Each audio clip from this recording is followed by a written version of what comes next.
Hey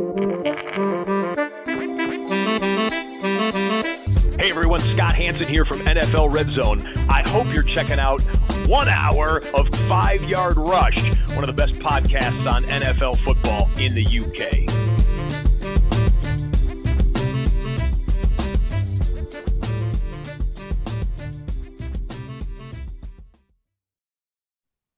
Good afternoon, good evening, Rush Nation. Murf here. It's back for week 4 waiver wire. We're getting through the season pretty quickly.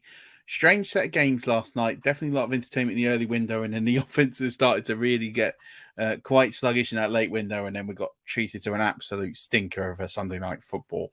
I think we're still at the stage where offenses are trying to figure out what's best for them going forward, and Dan and I on tonight's flagship show will be back to talk through some trends and some bits and pieces that we find interesting that are going to help going forward. But before we do that, let's get on to the waiver wire again, focusing mostly on players under 30% owned, but we'll also highlight some players that are perhaps over that threshold.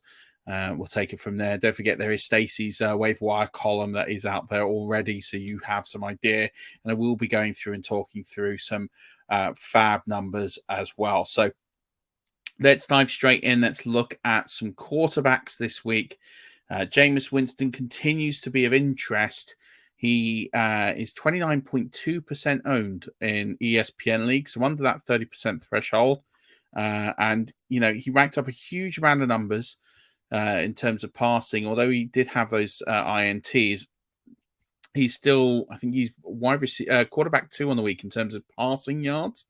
And he lost quite a few players. He lost Landry and Michael Thomas in that game. So at this point, he's 6th in the season in passing yards at 858. He's 8th in passing touchdowns, is 6th.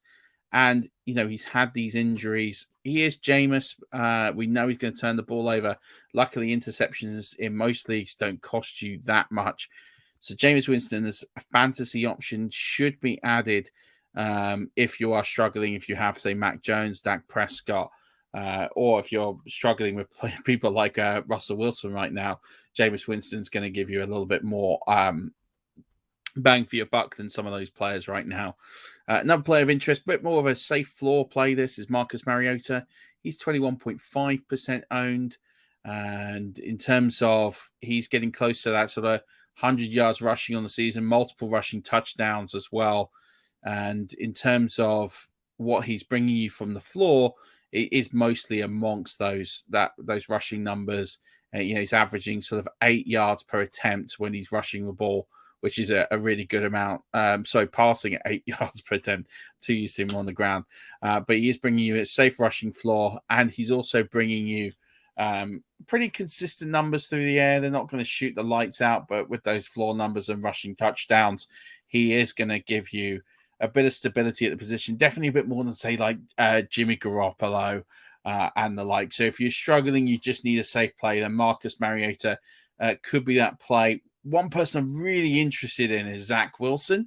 Now, 5.8% owned is Zach Wilson. We're expecting him to come back into the lineup this week.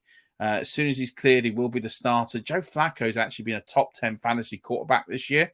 So I think really Wilson should be looked at, because if they are putting the ball in the air more, and if he is someone that potentially could be even better than Joe Flacco, he could be of real interest. You know, I'm saying all of these are mostly, with the exception of Winston, probably backup options. But given that the fact we're starting to see some injuries creep in, Mac Jones yesterday, as I mentioned, then, you know, these are some options that we can definitely look at. All of those players, I'd say, are probably not worth much in terms of fab. Probably, you know, unless you're really desperate, I wouldn't be spending more than $1 fab on any of those players. Jameis Winston, if you do need a starter this week, you've lost Mac Jones in a super flex. Well, if it was a super flex, he'd probably be owned. But in a 1 QB league, if you're really in a dire situation now and you do need a quarterback, Jameis Winston is going to be your best bet. He's worth spending a couple of dollars of fab on.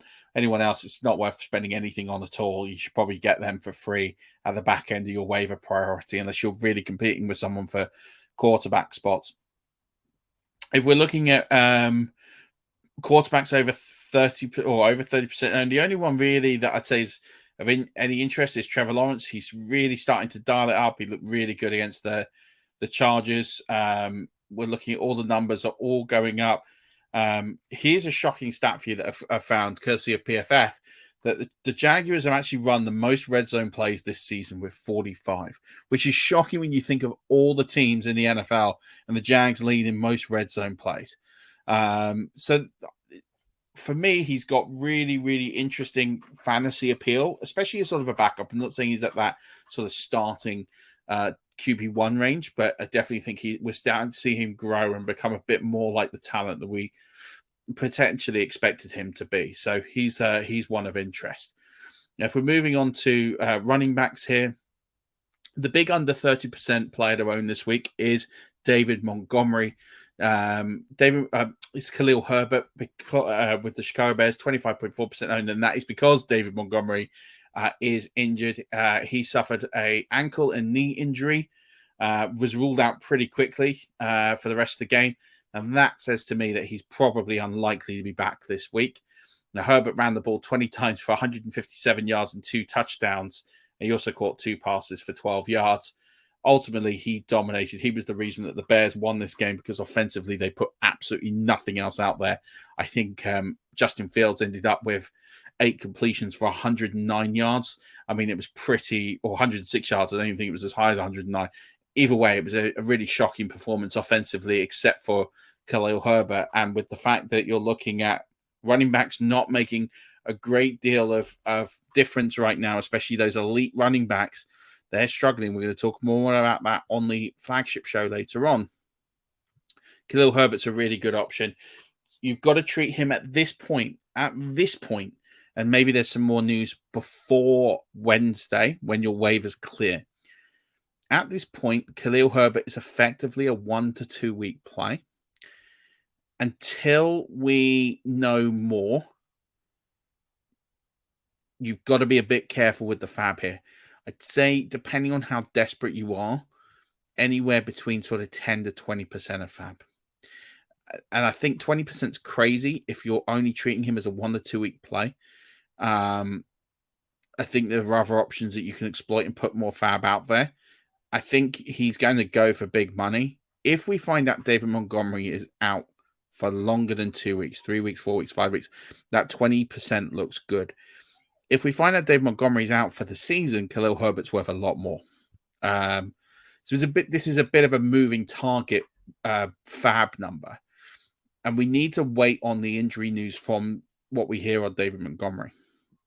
If it is that sort of 1 to 2 week frame, and he's going to be questionable or doubtful, then, I'd be comfortable sticking in that 10 to 15% range. And I think if you miss out, you miss out. Yes, you might get a really good game. Someone's going to get a good game, maybe 2 out of him. But 2 games doesn't make an entire season. Another of it also goes potentially into situational balance in the fact that if you are 0-3, then perhaps you do have to spend a little bit more fab here because of the fact you can't afford to go 0-4, 0-5. And if running back is your weakness, maybe you do punt a bit more fab up to 20%, maybe even 25%, because Khalil Herbert could be someone who is going to put up those big numbers that we need, because the Chicago Bears offense is terrible. He was the only one yesterday that really had anything going from it. So I think it's hard to give generic advice here because there are so many different factors and considerations. I think if you're 2-0 or if you're about to be 3-0, 2-1, you set a running back, put a bid in. Definitely put a bid in. And if you get him for 10% of fab, 12% of fab, I think anything up to 15% of fab is fine. If we don't know much more, if he's only going to be a 1 to 2 week play, I think that's okay.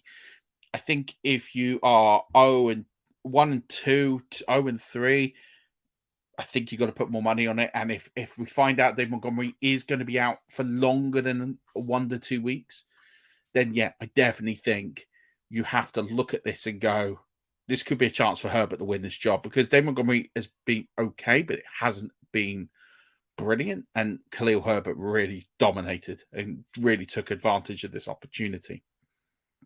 So this could be one of those sort of Elijah Mitchell situations. So just keep an eye on it and just see what you need to kind of do here.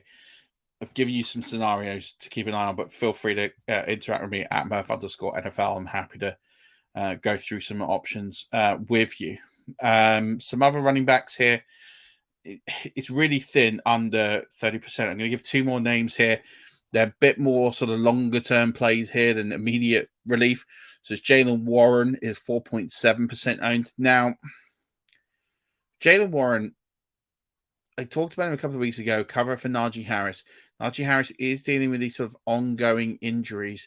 We know Harris is probably, I don't want to say probably likely to get injured again, but given the fact that he is dealing with a couple of minor injuries and he's sort of playing through it right now, we're already seeing a decrease number of snaps that Harris is playing.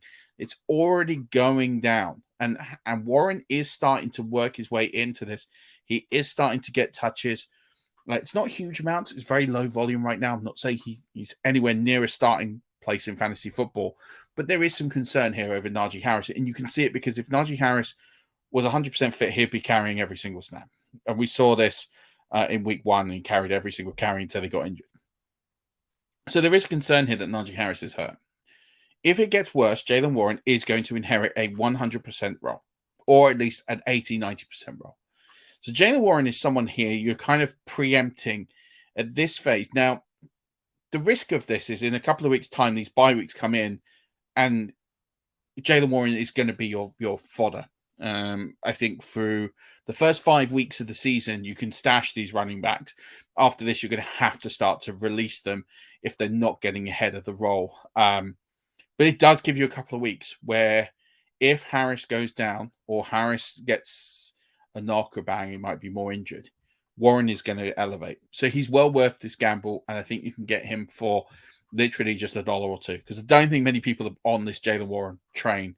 4.7% owned. He's not got a role right now that is fantasy worthy. So I think you can get him low if you've got the spaces in your league. I'd be jumping on. Another one, if you're thinking about a sort of a longer end play, is Damian Williams. He's 3.8% owned. Now, he's going to still be out for at least another 2 games. He is on IR. It could be more than that. But this Atlanta Falcons rushing attack is poor, with the exception of Cordell Patterson, who I think ideally they probably want out wide.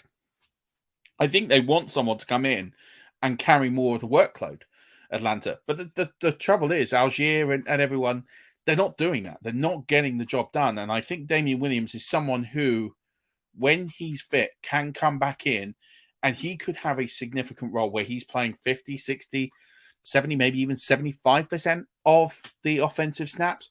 And I think he's going to be in use a heck of a lot more. So he is definitely someone that is a long-term play, and it's someone that's probably not planned. Like, there's no guarantee this works.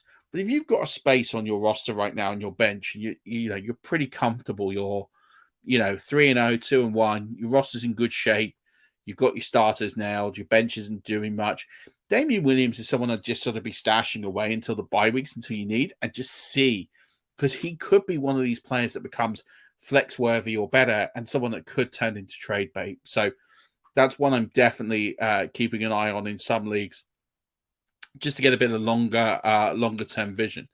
Right, some players over 30% owned. The most obvious one here is Alexander Mattison. Dalvin Cook went down with a shoulder injury, and I think also a wrist injury, multiple injuries. And then Mattison kind of took over this role. But as far as we understand, Cook is expected to play, but with a brace in week 4.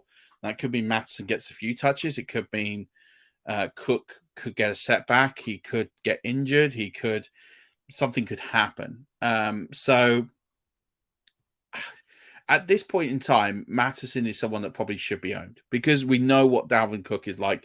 We know this history. We know what happened. So just be a little bit careful and just have a think about having him. Again, I'm not talking about spending mega bucks on him here. People are going to throw big money out there, maybe. I think he's worth maybe $2 to $3. I think anything more than that, don't forget, it's not likely he's going to play this week. But he is a handcuff that's worth owning if Dalvin Cook then goes down again, if he gets injured again, if he dislocates that shoulder again, then he's worth owning. And that's the point. But if someone thinks Dalvin Cook is injured and they're going to walk into the role and make someone overpay, great.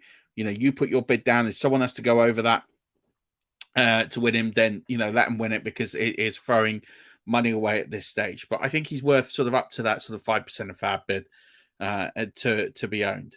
A player that's worth definitely more than that right now is Jamal Williams. Now, Jamal Williams, I'm going to talk about him more on the flagship show in just a bit. Jamal Williams is starting to really get involved in this running game. So he's currently the RB6 on the season, which is nuts. But he is starting to get a significant amount of work in this backfield. He's currently 44% owned, 44.4% owned on ESPN. So he's still available in over half the leagues. For me right now, he's a flex start every single week. He is a flex start. He's getting all the goal line work. There's a lot of extra usage that he's getting that's all trending his way right now. More so than maybe DeAndre Swift. Now, DeAndre Swift did have an ankle injury. That could be why that's happened. Ultimately, right now, Jamal Williams is someone that should be owned a lot more than he is. I think he is the running back to add off the waiver wire this week. I think you're going to need to pay in the region of 10 to 15, maybe even 20% of fab. If you are struggling at the running back position right now, he's the guy you've probably got to go and get. Because as much as I don't expect him to be an RB1 moving forward, if DeAndre Swift goes down, he automatically elevates up anyway. But he is going to be an RB2 flex play every single week because he gets that goal line work. The Lions are much better on offense. Everything's starting to click for them and Dan Campbell a little bit. So he's a player I would be investing in quite significantly off the waiver wire if he is still on your waiver wire. Brian Robinson Jr. is another one. We saw him working out on the field before their game against the Eagles. Listen, it's not working in Washington. That offense is not looking great. They got absolutely steamrolled by the Eagles. It wasn't even close. Garbage time touchdown gave him some gloss, but I mean, it wasn't good. And Brian Robinson Jr. did win this job. I think he's available in 30. He's been taken in 36% of leagues. So that I talked about him last week. He's back in training. He's going to be back very, very soon. If not this week coming, it should be, week 5 he's due back. He won't be back this week because it was an NFI injury. So he will be back in week 5. More than likely, unless he gets a setback. And I think he could come back to a much larger role than maybe what's anticipated, or we might see him get this role that he was scheduled to have at the start of the season. So I talked about him last week. He's another one I'll be stashing away. Clearly, those numbers haven't gone up. I think the fact that he's not going to be available next week means you can get him cheaper, maybe around that 5 to 6% of fab, maybe even less than that. Put a bid in. If no one's looking, then you might get him for significantly less than that. Right, let's look at some wide receivers here. There's quite a few that we can look at. There are a couple here that I think are my absolute favorites. Is Romeo Dobbs, I think we're calling him now, 15.7% owned. And with Sammy Watkins out now because he's on injured reserve, and it's looking likely Christian Watson's not going to play because he's injured. It's looking like Dobbs is going to just absolutely vault up to be I guess he's the wide receiver 1 on this depth chart as it stands right now, except for Lazard. So he's like the 1 or the 2. But his usage is significant. Snaps have gone way, way up. He played, roughly around about 85% of snaps yesterday. So, and he led the team in targets, receptions, and receiving yards against the Buccaneers. So I think this is a really smart, astute pickup. This is the opportunity that I think fantasy owners were looking for. They were trying to find out who was going to be the fantasy relevant guy. And it looks like Dobbs is going to be that guy. Watson injured, Watkins out. He's ahead of Randall Cobb, so he's going to be competing with Alan Lazard for targets. There's no reason they both couldn't eat on this offense. So for me, really smart addition here. And I think if you can get him for sort of 5% to 8% of your fab, I think you're looking at that and going, that's a significant investment, but one well worth taking at this stage. Another player to look at, Zay Jones. Everyone's sort of laughed when Zay Jones got this contract, right? But he's earning it. He is earning this contract. 24.5% owned. He led the team in targets, receptions. He had 10 receptions for 85 yards. And he also scored. And all three starting wide receivers on this team scored a touchdown yesterday. So it's a good sign for Zay Jones. I've got him stashed in a number of leagues. I talked about him sort of on one of our shows as like one of those deep sort of guys to just add if you're in a deep league because no one's on him and everyone thinks he's a bit of a joke. But, at the end of the day, he is getting a significant amount of volume here. He's almost a bit of a safety net here. Doug Pederson's using a little 11 personnel. That's 3 wide receivers. And they're all getting targets. They're all getting catches. They're throwing the ball more. As I said, surprisingly, leading the league in red zone plays this season, which is just shocking. So it's an offense that is putting up points. It is being productive. It's definitely a lot better than what we saw under Urban Meyer. Zay Jones is someone that isn't going to be a sexy play. He is a flex play at best. But with this kind of volume, you're kind of putting him in this bracket with players like Sterling Shepard and players like that who are going to get these sort of double-digit target games quite considerably. And if they can make the catches and the plays like they have been, then they have a lot of value, especially in PPR leagues. So for me, Zay Jones is worth 5-6% of fab right now. Because of the fact that he is going to be in this offense. It's not the traditional Jags, beat offense. It is a decent Jags offense. It is putting up points. It is more exciting than we have seen previously. Zay Jones is at the heart of that. He is effectively the wide receiver 2 in this team. So I'm adding him where I can. And I think, 5 to 6%. It sounds steep, but I think the fact you're going to have this season-long ability to plug and play, especially with these bye weeks coming up. With these bye weeks coming up, you need guys like Zay Jones, safe floor target guys who are going to get a significant amount of targets, significant amount of yards. Might not always score, but they're going to put up those sort of 12 to 15-point weeks that are just going to tick you over your bye weeks. And Zay Jones is a perfect guy like that. So there's a lot of merit in him. He's not going to be a high-end play, but he is a very high floor player. So I'm adding him 5 to 6%. You need to reach to 7-8%.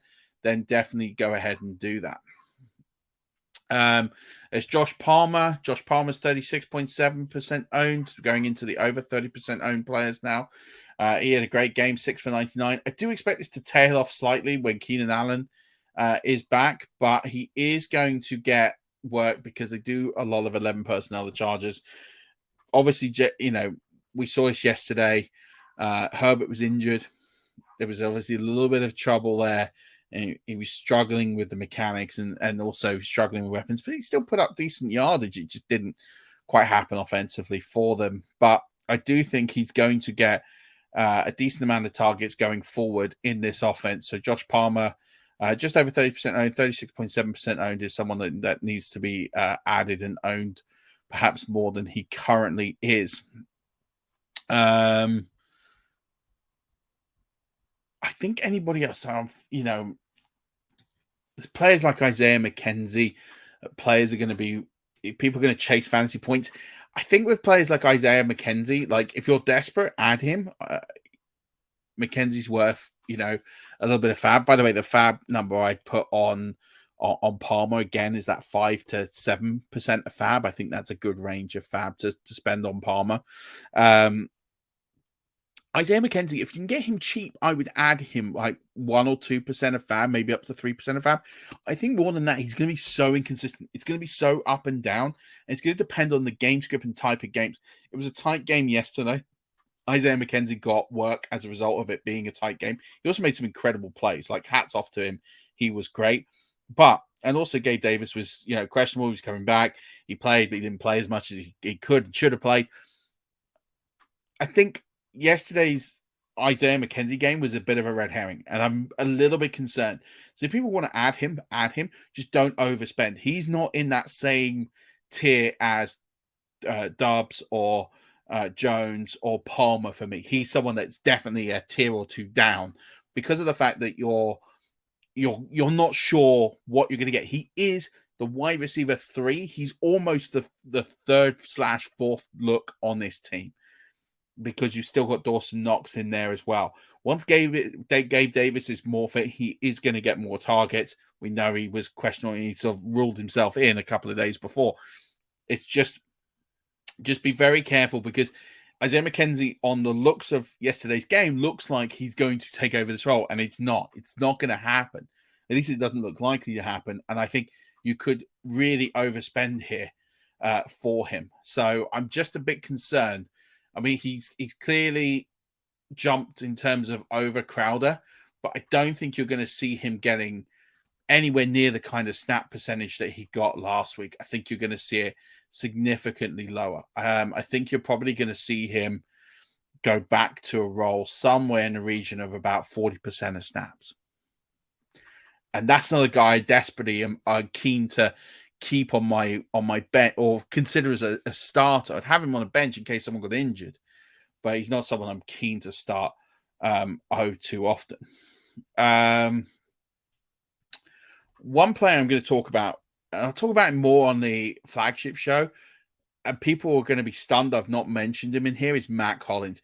Don't add Matt Collins. Like, he's not worth. If you want to put a $1 bid on Matt Collins, then do it. I'm going to talk about him more on the flagship show, but just don't do it. It's not a good buy. He's not going to be a fantasy starter. He purely inherited a situation where Hunter Renfrow was injured. He was out with a concussion. So we know it's a very limited injury in terms of the amount of time he's going to miss. We know it's not going to be a huge amount of time unless it's a really significant concussion, which from all sounds of it, given how late he was ruled out, I don't think that's the case. I think we're likely to see Hunter Renfrow back next week. And then that makes Matt Collins irrelevant. He's going to be fantasy irrelevant. And I'll talk about why on the flagship show. But if you're wondering why I've not mentioned him, that's why.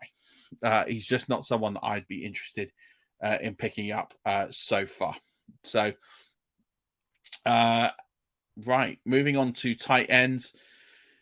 Tight ends is tricky. There's just not that many great options out there, but I'm going to give you one. Tyler Conklin. He is someone that I think if you are a late tight end guy, he is the guy I'd be picking up because he is playing a lot of snaps right now. He played 62 snaps. He's played over 200 snaps already this season. So he's pretty much on the field all the time. He's running a lot of routes. He's getting a lot of targets. He's 5th in targets with 21, second most in catches, and he's got 140 yards, which ranks him 7. So he's not got this high ceiling as other tight ends, but he does have a significant tight end, low tight end 1 appeal, Tyler Conklin, but he's got a pretty safe volume and pretty safe floor. So if you've been banding around with tight ends and struggling, you picked up Cole Kmet like I did almost everywhere, and you're struggling to find like a suitable tight end, Tyler Conklin, 10.9% owned. He's someone that's worth a few percent of fab. I think you can get him for under 5% of fab. If you are really stuck at tight end, you'd be playing like the Taysom Hill game and Cameron Bray and Noah Fan and Cole Kmet and all these. You've got really no option. I'd spend a little bit more, guys, 7-8% of fab. Just make sure you get him because Tyler Conklin is going to be a decent ad most weeks now. So definitely be picking up on Tyler Conklin. He's got almost no competition. CJ Uzomah just isn't getting anywhere near that situation right now. So I'd definitely be adding him. And that's really the only tight end. I'm not adding Jelani Woods. I know people are, Jelani Woods, he scored 2 touchdowns. Just don't add him. He's not someone that you need to, you don't need to add. It's a really, really, really bad spot there, the Colts. They've got 3 or 4 different tight ends there in Granson and Ali Cox. It's just basically he caught 2 touchdowns. It's great, but he only had 3 targets. So, he's not going to hit the heights that he did probably ever again. Certainly not this season. If he had like 13 targets, I'd be like, yeah, add him. But he's not getting volume. So he's going to need, if he's averaging 2 or 3 targets a game, which is about what he's averaging, and it's the first time he scored, he has to score just to put up a measly low end or high end tight end too. If he catches 1 for 6 yards and a touchdown, it's still only 6.6 points. It's not terrible, but it's not great. And he needs the touchdown. You can't bank on him getting touchdowns every single week. The volume's not there. Don't go for Jelani Woods. People are going to chase him. Let him chase. It's absolutely fine. If you're still struggling at the tight end position, David Njoku's out there. He had a monster game. He's 32.7% owned. I think he's going to go very up and down. The one thing I'd say with Njoku is his usage in terms of number of offensive stats played is pretty significant. It's over 85%. So he's been pretty consistent in that number all the way through the season, which is good. We want to see consistent usage, and he started to get that. Didn't quite get the targets, got them this week. So he's someone I'd feel comfortable adding for 3 to 5% of fab. Irv Smith Jr. as well is another one that you can pick up. I'm not desperate to own him, but we need him to come good in terms of getting more play time. He's not got quite enough. He's sort of averaging around about 60% of offensive snaps right now.